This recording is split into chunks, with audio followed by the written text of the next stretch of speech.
¿Qué tal, amigos? Bienvenidos a los desayunos de 24 horas, jueves 9 de diciembre. A esta hora quiero darle la bienvenida y las gracias por acompañarnos en el estudio en Quito. A Simón Cueva, ministro de Finanzas. Gracias por estar aquí, ministro. Muy buenos días, Liz. Muchas gracias por la invitación. Un saludo a la audiencia. Bueno, una vez que ya está aprobada, vigente, la Ley de Desarrollo Económico y Sostenibilidad Fiscal, todavía pues se sigue hablando de la misma para ver qué tipo de ajustes quizás se pudieran realizar. Ayer el presidente Guillermo Lasso en una entrevista decía que no se iban a hacer reformas específicamente sobre el tema tributario, pero dejó abierta la posibilidad de que en el reglamento de la ley se pudieran incluir algún tipo de ajustes. ¿Cuáles pudieran ser estos, ministro?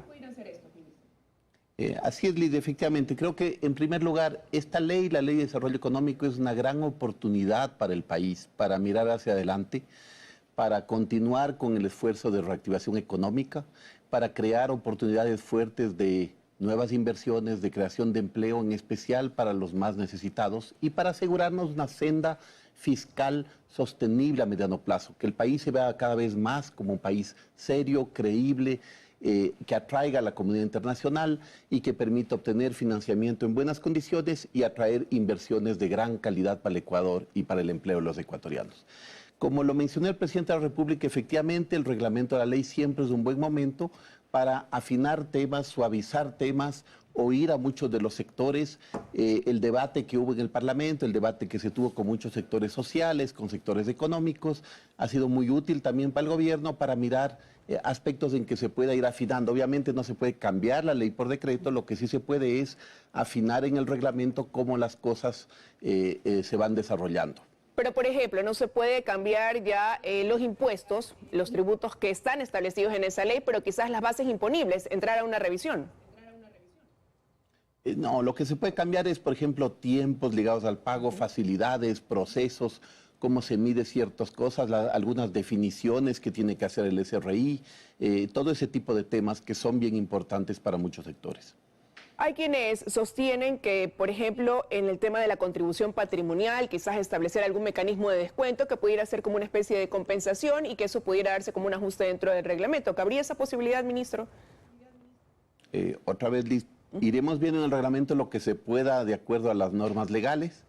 Hay limitaciones razonables del tema, pero la ley está prevista como una ley para apoyar en muchos temas. Por ejemplo, habrá que regular todo el sistema del RIMPE, que es un sistema que ayuda profundamente a muchas de las nuevas empresas, microempresarios existentes, emprendimientos, empresas que venden hasta $300.000 al año y que tiene varios beneficios importantes que ayudarán a la reactivación de la economía, del empleo y del proceso para todos los ecuatorianos. Bueno, eso quiere decir que cambios sustanciales definitivamente no va a haber, como usted ya lo mencionaba, la ley está aprobada de la forma en que la planteó el gobierno. ¿Y qué responde usted a esos comentarios que surgen, ¿no? Y la preocupación que hay en ciertos sectores, la clase media que dicen que con el tipo de impuestos que hay hoy por hoy, pues corre el riesgo de verse sumamente afectada, o también el hecho de aquellas empresas que a través de esos del impuesto al patrimonio, de lo que ellos tienen que aportar, también eso podría repercutir en otro tema, que es la inversión o incluso el fomento de plazas de trabajo, el generar empleo? A ver, la ley pide efectivamente un esfuerzo a quienes más tienen en el Ecuador. Tanto personas como empresas son proporciones relativamente pequeñas del total de la población y la ley tiene muchas ventajas más bien para aprobar o para ayudar a los sectores populares. Reducción de impuestos, IVA, ICE en varios productos populares, todo este apoyo al sector de microempresas, muchos cambios en ese sentido y más bien con esta ley que asegura sociedad fiscal, hay mucha más confianza de inversionistas. Hemos visto en estas últimas semanas, hubo el foro Ecuador Open for Business, ha habido muchas visitas de empresarios internacionales. Ayer tuvimos una visita del ministro de Comercio francés con grandes empresarios de ese país y lo que hemos visto más bien es mucha atractividad hacia el Ecuador, de muchos inversionistas que están mirando con buenos ojos lo que pasa acá y que están con muchos deseos, y así lo han dicho al gobierno claramente, de venir a invertir más, crear nuevas fuentes de empleo, ayudar a la transición ecológica, ayudar a cambios profundos que necesita este país. El tener un marco, seguramente ese marco regulatorio pues da esas bases para que la inversión venga, le da confianza, se genera una seguridad jurídica, pero ya casa adentro, y usted lo tiene que haber escuchado, hay la preocupación del cuestionamiento por uno de los impuestos, el impuesto a la renta, que definitivamente para quienes tienen que ahora cubrir lo que eso demanda significa un presupuesto adicional, porque sí hay ahí un incremento sustancial. Por ejemplo, ministro, por eso yo le mencionaba esa preocupación de quienes consideran estar en una clase media y que con ese tipo de impuesto, el valor que ahora les corresponde cubrir, es tener que contar, como ya lo mencionaba, también con un presupuesto adicional.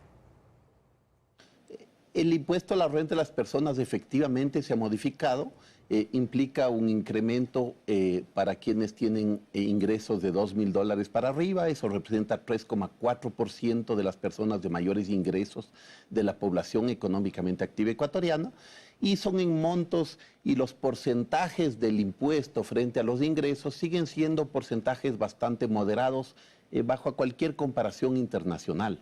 Es efectivamente un esfuerzo de quienes más tienen en el país, porque es muy importante asegurarnos que tenga los recursos del país para asegurar todos los temas de salud, de educación, de protección social, de apoyo a los más vulnerables, de desnutrición infantil, de seguridad, que son temas esenciales para que la sociedad ecuatoriana pueda vivir en orden, pueda vivir con seriedad y solvencia macroeconómica y pueda vivir como un país que atrae a inversión tanto nacional como extranjera y que logra crear más empleos, en especial para esos 2/3 de los ecuatorianos que no tienen un empleo formal y que son quienes más han sufrido durante la pandemia.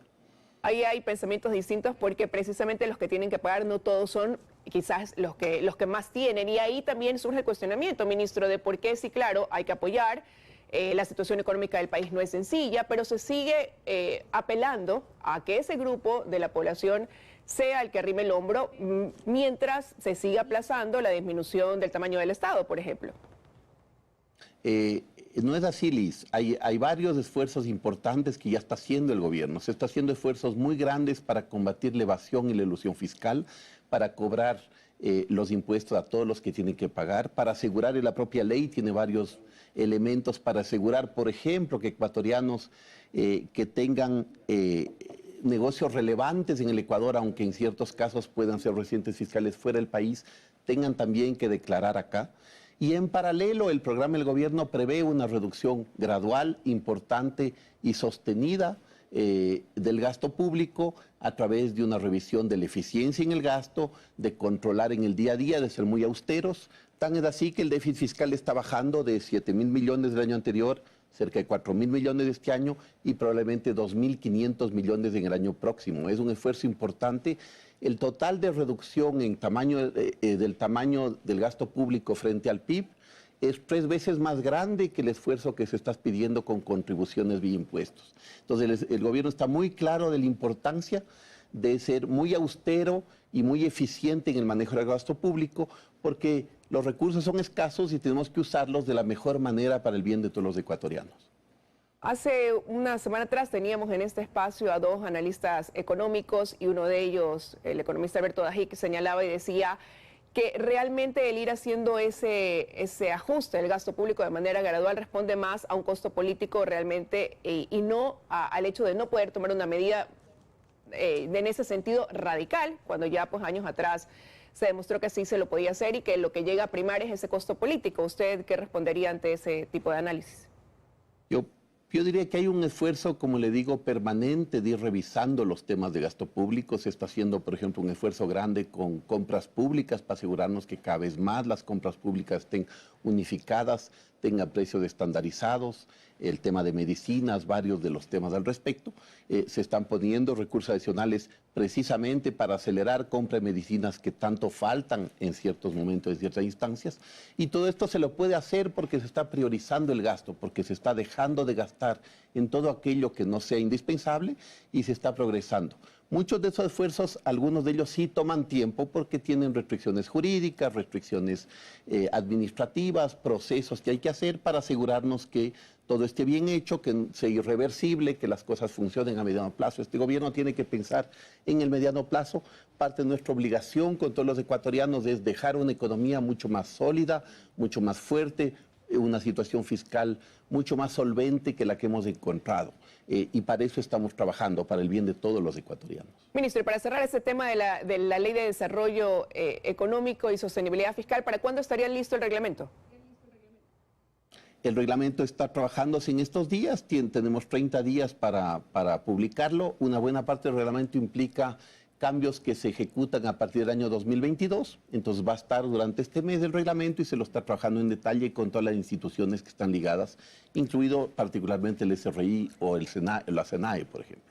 Ahora, hablando de la proforma presupuestaria, la Asamblea Nacional ratificó ese informe con 5 observaciones que giran en relación a los temas de educación, salud, incentivos jubilares, el sistema carcelario y la monetización de activos. ¿Son viables, aplicables esas observaciones que realizó la Asamblea, ministro? Sí, la proforma seguirá su curso legal y constitucional, tendrá que ser publicada en el registro oficial, pero hagamos el recuerdo de un tema que quizás es importante al respecto. Cuando se envió la proforma presupuestaria no estaba aprobada la Ley de Desarrollo Económico y como manda la ley, la proforma tiene que incluir únicamente leyes vigentes al momento de su envío.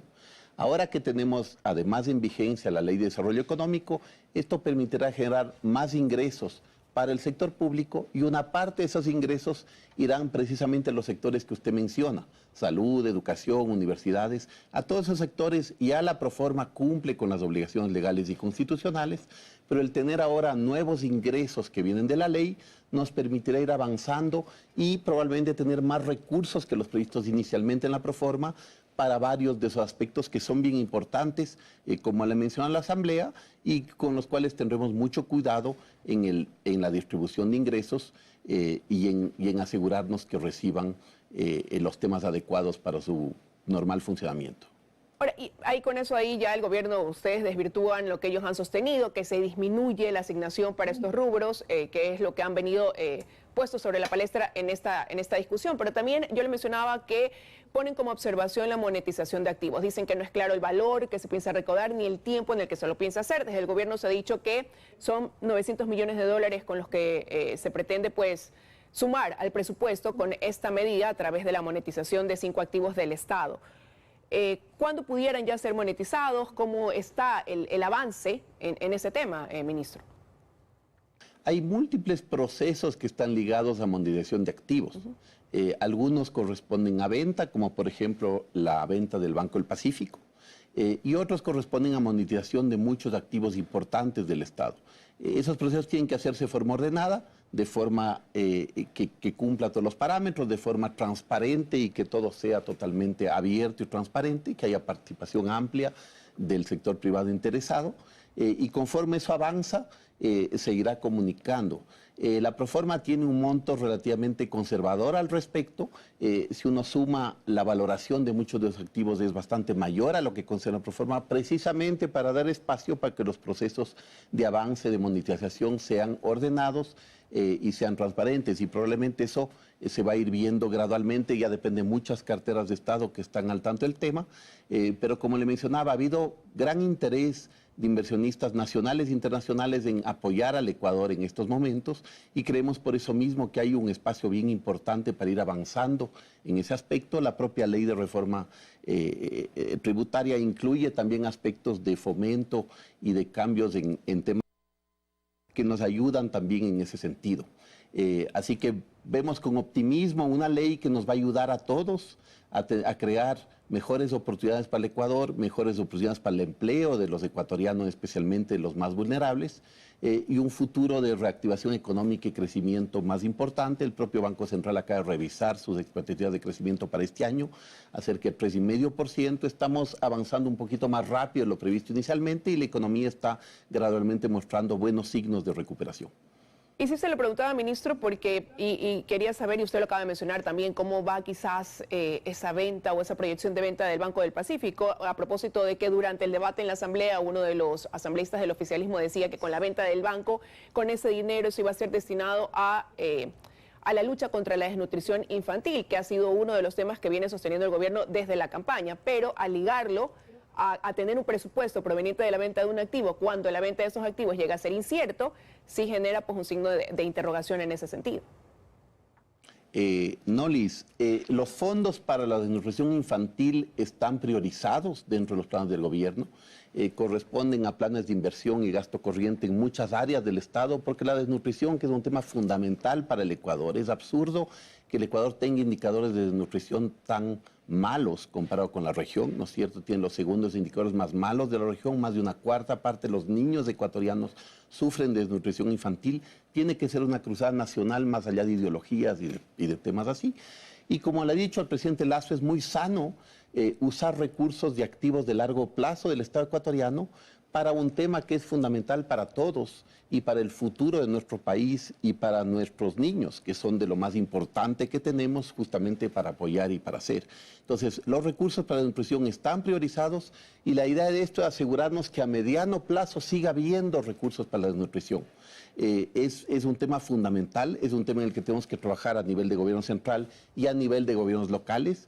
Hemos tenido mucho apoyo con los GATS para seguir avanzando en planes ligados, por ejemplo, a agua y saneamiento, que son tan importantes para asegurarnos que el tema de nutrición infantil se trate de manera estructural y profunda y que mejore de forma permanente la situación de los ecuatorianos, en especial de las clases más vulnerables, porque la desnutrición, si no se trata de problemas de mediano plazo para la vida de las personas, y lo más importante es asegurarnos que todos los niños tengan un correcto desarrollo para que sean ciudadanos que aporten profundamente al Ecuador en el mediano plazo. Valía sin duda la pena aclararlo, ministro. Y ya para concluir, se nos acaba el tiempo, no quería dejar de preguntarle también por ese préstamo de la CAF, 325 millones de dólares, 75 millones se ha dicho irán destinados al tema de vacunación y los otros 250 millones serían para la reactivación, apoyar a la reactivación económica y a la sostenibilidad de las finanzas públicas. Específicamente esos 250 millones de dólares, entonces, ¿hacia dónde irán dirigidos?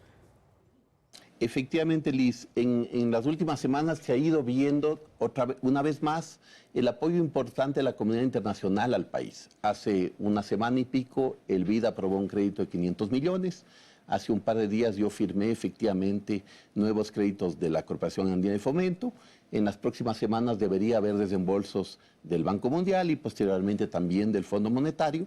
Creo que en general la comunidad internacional ve con muy buenos ojos un programa económico serio, creíble a nivel internacional, que muestra un país con la decisión y voluntad de asegurar que tenga finanzas públicas sostenibles y que en paralelo defienda a los sectores más vulnerables. Entonces, los desembolsos como el que usted menciona de CAF, que vendrá en las próximas semanas, están previstos precisamente para seguir apuntalando los proyectos de inversión en temas de gasto social, en temas de salud, de educación, de desnutrición infantil, en algunos temas de seguridad y en todos los temas de transferencias sociales y apoyo a los sectores más desfavorecidos. Quiero agradecerle, ministro, que nos haya acompañado esta mañana en los desayunos de 24 horas. Que tenga un buen día. Con todo gusto, Liz, un gusto siempre estar acá.